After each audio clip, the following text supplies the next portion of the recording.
नमस्कार दोस्तों, मैं हूं दिनेश के वोरा। स्वागत है आपका इस कार्यक्रम के अंदर। दोस्तों, संसद चल नहीं रही है या संसद चलने नहीं दी जा रही है, दोनों बातें हैं। जब भी संसद के सत्र प्रारंभ होते हैं, हालांकि ये तो अभी आरएसएस के बाद स्टार्ट हुआ है, तो प्रधानमंत्री हमेशा अपने कुछ खास लोगों के साथ आते हैं, माइक पर कहते हैं कि हम चाहते हैं कि संसद में हेल्दी चर्चा हो और सब अपने अपने व्यू पॉइंट्स वहां पर रखें। लेकिन इन एक्चुअलिटी जो हमने पिछले कुछ वर्षों से देखा है कि संसद को निर्जीव और निष्क्रिय संस्था बनाने में सरकार कोई भी कोर कसर नहीं छोड़ रही है। संसद में किसी विषय पर बहस नहीं होने दी जाती है, शोर शराबे के अंदर सारा वक्त गुजर जाता है। जो बिल पास कर रहे होते हैं वो बिना बहस के पास होते हैं और उस पर सुप्रीम कोर्ट की भी कई बार कड़ी आपत्तियां आई हैं कि अगर आप जो भी बिल पास करना चाहते हैं उन्हें आप सिर्फ हाथ खड़े करवा कर ही करवा देना चाहते तो फिर बात ही क्या है। इवन जो कुछ स्टैंडिंग कमेटीज हैं, जो स्थायी समितियां हैं, उसके अंदर वाइस प्रेसिडेंट धनखड़ साहब अपने स्टाफ के 8 लोग उन्होंने उसके अंदर नियुक्त कर दिए हैं। और ये एक किस्म से ऐसा लगता है कि पूरी जो संसदीय प्रक्रिया है उसको एक किस्म से किडनैप करने की कोशिश की जा रही है। प्रधानमंत्री स्वयं ना लोकसभा में आते हैं ना राज्यसभा में आते हैं। उन्हें लोकसभा राज्यसभा में तभी आना होता है जब उन्हें किसी बहस का जवाब देना होता है, और वो बहस भी अक्सर वो बहस होती है जो राष्ट्रपति के अभिभाषण में बजट के दौरान होती है। अदरवाइज प्रधानमंत्री संसद में बिल्कुल नहीं आते हैं। आते होंगे, अपने ऑफिस में बैठते होंगे, लेकिन संसद में आके वो किसी और को सुने और विशेष रूप से कोई विपक्ष का नेता बोल रहा है उसको सुने, ऐसा मौका हमने कभी बीच में देखा नहीं है रिसेंट पास्ट के अंदर। तो संसद जहां पर बात कही जाती थी, अब अगर बात कोई कह भी देता है, राहुल गांधी जैसे लोग, तो उनको एक्सपंज करके पूरा का पूरा कार्रवाई में से निकाल दिया जाता है। इवन खड़गे साहब की भी जो कई वक्तव्य ऐसे थे जिसको एक्सपंज कर दिया गया। तो अगर आप कुछ कहते हैं तो एक्सपंज कर दिए जाओगे, और अगर आप कुछ कहना चाहते तो आपको कहने की अनुमति नहीं होगी। और हाँ, जितना ज्यादा सेशन डिफंक्ट बना दिया जाए, निर्जीव बना दिया जाए, निष्क्रिय बना दिया जाए, मृत पराया बना दिया जाए, वो उसकी कोशिशें जारी हैं। यानी कि अब आप कहीं भी बहस नहीं कर सकते। अब लोकतंत्र की कोई भी प्रक्रिया आपके पास बची नहीं है सिवाय एक चुनाव के, और वहां भी पैसे का खेल, काले बॉन्ड्स का खेल आपके सामने है। तो भारतीय संसद को निर्जीव और निष्क्रिय संस्था बनाने में भाजपा सफल हो चुकी है और लोकतंत्र एक तरह से भारत में अंतिम सांसें गिन रहा है। बहुत बार ऐसा हुआ है, लेकिन फिर भी उम्मीद रहती है। देखेंगे आगे क्या होता है। इसी विषय पर बात करने के लिए आज हमारे साथ एक विशिष्ट पैनल मौजूद है। सभी वरिष्ठ पत्रकार और विश्लेषक हैं। मैं स्वागत करूंगा आलोक भदौरिया जी, डॉक्टर अनिल जैन और हरिकेश जी, आप तीनों का इस मंच पर। सबसे पहले मैं हरिकेश जी आपको आमंत्रित करता हूं। आपकी तबीयत भी ठीक नहीं है, तो हम ईश्वर से प्रार्थना करेंगे कि आप बहुत जल्दी स्वस्थ हो जाएं, और जो भी आपको दवाई वगैरह उपचार चाहिए वो जल्दी से जल्दी आपको अच्छा मिले, और बिल्कुल स्वस्थ होकर हमारे आप सामने आए, दर्शकों के सामने आए। ये हमारी आपके लिए प्रार्थनाएं हैं। हरिकेश जी, पृष्ठभूमि मैंने दे दी, मैं प्रश्न कोई नहीं करूंगा, लेकिन संसद अब शायद ही चल पाए। जो रवैया है, ना बहस होती है, ना मुद्दों के ऊपर कोई विचार किए जाते हैं। एक किस्म से एक तानाशाही और दादागिरी वाली बातें हो रही हैं। ये मदर ऑफ डेमोक्रेसी क्या इसे कहते हैं, जिसे बार बार विदेशी मंचों पर उछाला जा रहा है कि ये मदर ऑफ डेमोक्रेसी है। अगर मदर ऑफ डेमोक्रेसी ऐसी होती है तो हमें ये मदर ऑफ डेमोक्रेसी नहीं चाहिए। हरिकेश जी। दिनेश सर, इस पे सबसे पहले तो मैं आपको थोड़ी पुरानी बातें कह रहा हूँ कि पुरानी मतलब 15-20 साल 25 साल पुरानी, जिसमें जब भी इलेक्शन आता था, जैसे मान लीजिए 2004 का इलेक्शन है या 2009 का इलेक्शन है, हमें याद भी है। और उस समय पत्रकारिता में चूंकि आ चुके थे हम लोग, तो एक विशेष तरीके का प्रोग्राम बनता था। उस विशेष प्रोग्राम में ये होता था कि आपका प्रतिनिधि जो है वो क्या किया 5 साल। ये 5 साल का प्रोग्राम अखबारों में भी छपता था और न्यूज चैनल भी चलाते थे।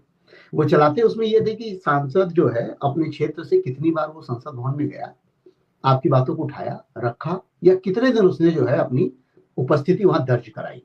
एक कहानी ये हुआ करती थी। आजकल वो कहानी आपको देखने को नहीं मिलेगी कि कोई ये चला रहा हो कि कोई सांसद जो है अपने क्षेत्र में कितना काम किया, कैसे किया, उसकी रिपोर्ट कार्ड बनती थी पहले। तो वो रिपोर्ट कार्ड बनता था, तो उसमें ये बात क्लियर हो जाती थी कि आपका ठीक है, उससे चुनाव पे क्या असर पड़ा क्या नहीं पड़ा वो एक अलग मुद्दा है, लेकिन उन सांसदों का एक पोल खोल टाइप का होता था जिसमें ये पता चल जाता था कि ये सांसद कितना निष्क्रिय और कितना सक्रिय है। अभी क्या पोजीशन है कि जो आप कह रहे हैं कि संसद नहीं चलने देने वाली बात, और जो बिल्स की बात है, बिल भी हम जानते हैं कि 2-3 तरीके के बिल होते हैं, विशेष बिल होते हैं जिन पर कुछ वोटिंग होती है, जिन पर राज्यों की भी सहमति जरूरी होती है, और कुछ बिल ऐसे होते हैं जो सर्वसम्मति से पास हो जाते हैं और वो निकल जाते हैं। उसकी ही आड़ में एक्चुअली क्या है कि इसकी धारणा इन्होंने 2015 के बाद से रखनी शुरू कर दी थी कि लोकसभा और राज्यसभा में इतनी स्ट्रेंथ हो जाए कि सामने कोई भी विरोध करने की पोजीशन में आए ही ना। राज्यसभा में आप चुन के जाने वाले होते हैं और वहां पर उनका चुनाव उस तरह से होता है कि विधानसभाओं में कितने आपके विधायक हैं। उसी का एक नतीजा निकला कि इन्होंने विधानसभाएं खरीदनी शुरू की, विधायकों को खरीदना शुरू किया। जीतने के बाद भी, राज्य में सरकार बनाने के बाद भी दूसरी पार्टियों के भी विधायकों को अपने भीतर मिला लेने से एक फायदा हो जाता था कि स्टेट में जितने भी राज्यसभा मेंबर चुने जाने हैं वो उनके आधार पर चुन करके वहां पहुंच जाएंगे। ये संख्या बल का खेल था, लेकिन ये संख्या बल के खेल के पीछे जो मंशा है वो यही थी कि संसद में कोई भी काम जो हमें करना है, जो हमारा मन है, हमारी इच्छा है, उसको हम आराम से कर ले जाएं। यही मंशा थी, और इस मंशा का पूरा जो निदर्शन है, जो दिख रहा है, वो अब दिख रहा है, दिखना शुरू हो गया है। कहने का तात्पर्य यह है कि अगर राज्यसभा और लोकसभा इन दोनों जगहों पर आपकी 100% स्ट्रेंथ हो जाए, खुदा ना खास्ता अगर हो जाए, जैसे 400 याद होगा 403 सांसद थे एक समय कांग्रेस के, अगर उस स्ट्रेंथ पर होते तो फिर संसद क्या ही चलना था, फिर तो घर से ही सबको पास करा के बुला लेना है, कोई इश्यू थोड़ी है, फिर तो घर पे भेज देना है बिल और अपना अपना रिकमेंडेशन दे देना है, और कौन कहेगा कि नहीं देंगे। चाइना में जो हुआ वो आप देखे ही, कौन कह रहा है कि नहीं हमसे जो उनको शी जिनपिंग को चुनेंगे। तो वही कहानी यहां पर हुई है। दूसरी बात ये महत्वपूर्ण है कि विपक्ष जो लामबंद नहीं था, कभी कभी लामबंद होता हुआ दिखता है, फिर अचानक बिखरा हुआ दिखता है, आज की डेट में सड़कों पर निकला और उसको रोक दिया गया। उसमें एक किसी पार्टी का व्यक्ति नहीं है, उसमें संजय सिंह से लेकर के चाहे वो आपके दुबे हों, चाहे कोई भी, जो जितने भी लोग हैं, वो हुड्डा जी हैं, चाहे जितने भी नेता हैं कांग्रेस के, चाहे वो आम आदमी पार्टी के, या फिर अदर जनता दल यूनाइटेड वगैरह के, सब लोग निकले हैं, सबको पुलिस ने रोका। टीएमसी बाहर नहीं निकल रही, इनके साथ नहीं आ रही, उसका रुख आजकल थोड़ा बदला बदला नजर आ रहा है। टीएमसी के तो इंडिकेशन आने लगे थे सर, टीएमसी के तो उसी दिन से इंडिकेशन आने लगे थे जिस दिन ममता बनर्जी आकर के प्रधानमंत्री से 3 दिन मिल करके यहाँ से गई थी, उसी दिन से इंडिकेशन आने लगे थे। और ये घटना 2 साल पुरानी ही है, ज्यादा पुरानी है भी नहीं। तो उसमें क्या है कि टीएमसी को छोड़ दीजिए, मायावती को छोड़ दीजिए, मायावती जी का भी वही पोजीशन है, वो भी कुछ नहीं कर रही है, वो भी बहुत ज्यादा इनएक्टिव स्थिति में है।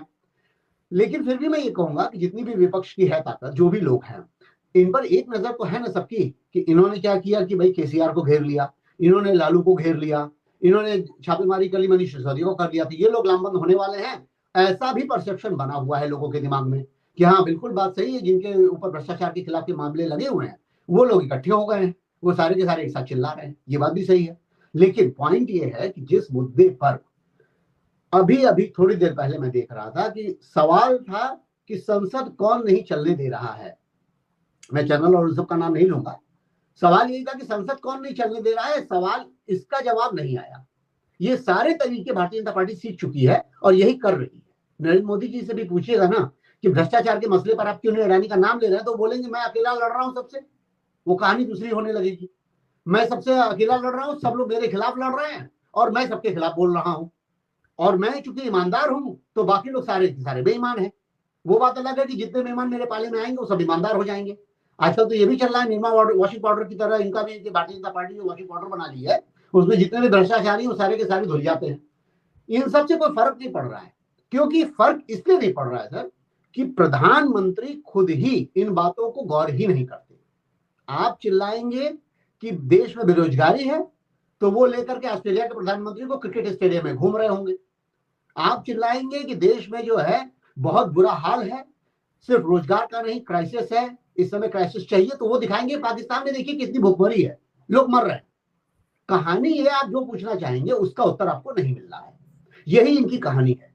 तो पूरे संसद में भी नहीं चलने देने की जो प्रक्रिया है उसके पीछे की टोटल मंशा यही है कि संसद में जो कुछ भी होना है, बहस तो होनी नहीं है, बहस होने देना ही नहीं है किसी बात पर डिबेट। आप हमेशा जानते हैं कि जब भी कोई बिल आता है उस बिल के जो भी पॉजिटिव नेगेटिव पॉइंट्स होते हैं उन पर एक बहस होती है, लोग अपनी बात कहते हैं, सांसद अपनी बात कहते हैं कि वो किस लिए फेवर में है और किस लिए नहीं फेवर में है।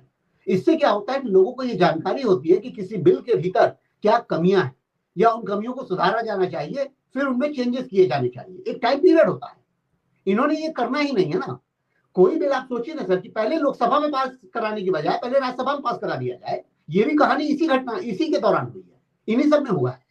तो ये जो सारा कुछ प्रक्रिया और जो चल रहा है ना, ये सिर्फ ये चल रहा है कि मैं एक पार्टी के तौर पर एक सशक्त ताकतवर नेता के तौर पर उभर करके सामने आऊं और सब कुछ मेरे हाथ से हो और मैं जो चाहूं वही हो। तो ये जो मैं वाला सिस्टम है ना सर, ये लोकतंत्र के लिए खतरनाक है। और ये आज से नहीं, बीते 5-6-7 सालों से ये लगातार महसूस किया जा रहा है कि ये खतरा बढ़ रहा है।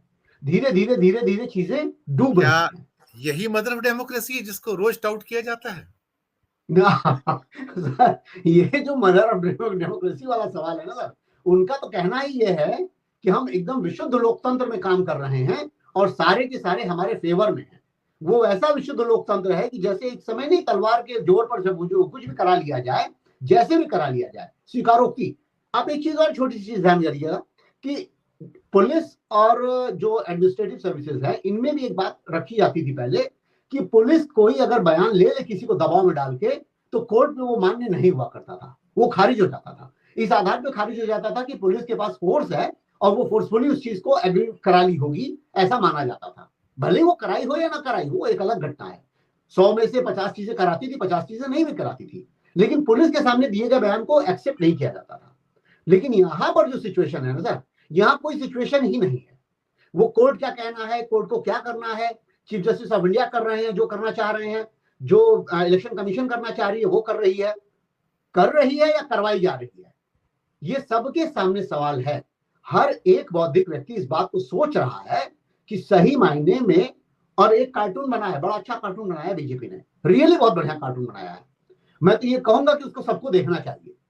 मोदी जी को दिखाया जा रहा है कि आपको अमेरिका रोक रहा था, वो नहीं दे रहा था, वीजा नहीं दे रहा था, वो उस पर ध्यान ही नहीं दे रहे हैं, वो चले जा रहे हैं सीढ़ी पे, चले जा रहे हैं। मैं वो कार्टून को बड़ा ध्यान से देख रहा था। उसको बनाने का तरीका जिसने भी इजाद किया है उसने ये बताया है कि मोदी जी किसी बात पे ध्यान नहीं देते हैं।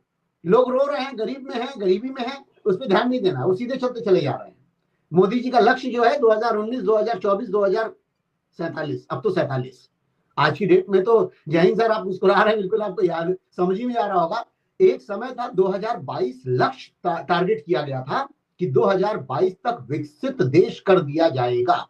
हम सब आश्चर्यचकित थे कि केवल जनसंख्या के आधार पर ही आप विकसित नहीं हो पाएंगे। विकसित होने के जो मापदंड है या मायने हैं, उसमें एक बहुत बड़ा जो हमारा मतलब डिमेरिट है, वो हमारी जनसंख्या है। हम सब कुछ भी हो जाए, फिर भी हम 140 करोड़ अगर होंगे तो हम विकसित कहलाने के लायक है नहीं। हमें तो पहले 100 करोड़ के नीचे आना होगा। ये कैसे लाएंगे? तो इन्होंने नया तरीका निकाला कि जितना भी कोरोना हुआ, कोरोना में कितने लोग मर जाते हैं उस पर ध्यान ही मत दो यार, घट जाएंगे, कुछ तो घटेंगे, कहीं तो नीचे आएंगे। हंसने की बात भी है और बहुत ज्यादा कोफ्त की बात है। पब्लिक को ये बात समझ में क्यों नहीं आ रही है, या समझ के भी कुछ हो जा रहा है। कई लोग स्टेटमेंट अपना दे देते हैं कि ये हो सकता है ईवीएम की वजह से हो रहा हो। मैं फिर बोल रहा हूं सर, ईवीएम को मैंने भी गड़बड़ होते हुए देखा है, रिपोर्टिंग के दौरान देखा है, फील्ड में देखा है। लेकिन बावजूद इसके मैं ये कह रहा हूं कि अगर ये काम कर जा रहे हैं तो ये कितने बड़े शातिर हैं और कितने बड़े चालाक हैं कि पूरी की पूरी पार्टियां एकदम हाथ पे हाथ धरे रह जा रही हैं। आज जो सड़क पर उतरी है ना, इनको रोज उतरना पड़ेगा, 2024 तक डेली उतरना पड़ेगा, और उतरना चाहिए। संसद नहीं है तो क्या हुआ, सड़क तो है ना, सड़क को तो आप बेलाग होने मत दीजिए, वहां पर एकदम बुरी तरीके से उतरिए। और रियली जिसे कहते हैं कि आप अगर प्रतिनिधि हैं, देश के जनता के प्रतिनिधि हैं, तो सड़कों पर उतरिए, लड़ाई वहीं से होगी। जेपी आंदोलन से सब कोई सीख सकता है, हर कोई सीखा है, तो आप वहां उतरिए। तो मैं यही चाहूंगा कि संसद में जो हो रहा है वो हो रहा है। संसद नहीं चलने देने के लिए मंशा की जहां तक बात है वो भी सही है, स्पष्ट है, क्लियर है कि उन्हें संसद बड़ी महत्वपूर्ण